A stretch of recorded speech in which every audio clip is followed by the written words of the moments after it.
Tuluyan nang tinuldukan ng aktres na si Yen Santos at politician na si Chavit Singson ang mga haka-hakang may relasyon sila. Sa latest vlog ng aktres, sinagot ng dalawa ang mga pang-iintriga kabilang na ang kumakalat na chismis na may anak na umano sila. Narito ang report ni Showbiz Angel. Guest sa latest vlog ng aktres na si Yen Santos ang naliling sa kanyang politiko at negosyanteng si Chavit Singson.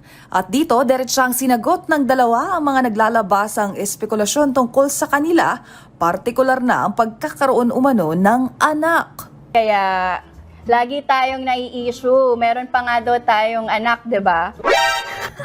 Malaki na daw yung anak natin. Si Yan. So, anak ba natin 'yon? Ewan ko sa'yo. Wow!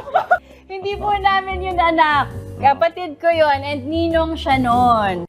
Dito ay kinuwento rin ni Yen na higit isang dekada na raw silang magkakilala ni Singson, gayong kaibigan daw ito ng kanyang mga magulang.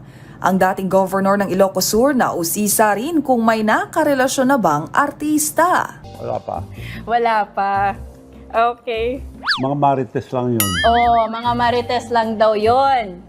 Wala daw siyang nakarelasyon na celebrity. Samantala, sa video na pinamagatang Questions You Want Manong Chavit Singson to Answer, natanong din ito kung kailan planong magretiro. Never.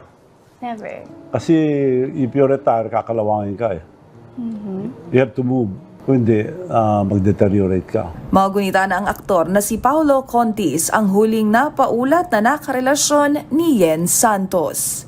Para sa MBC TV Network News, ito po ang Showbiz Angel ng DZRH TV, una sa Pilipinas, una sa Pilipino.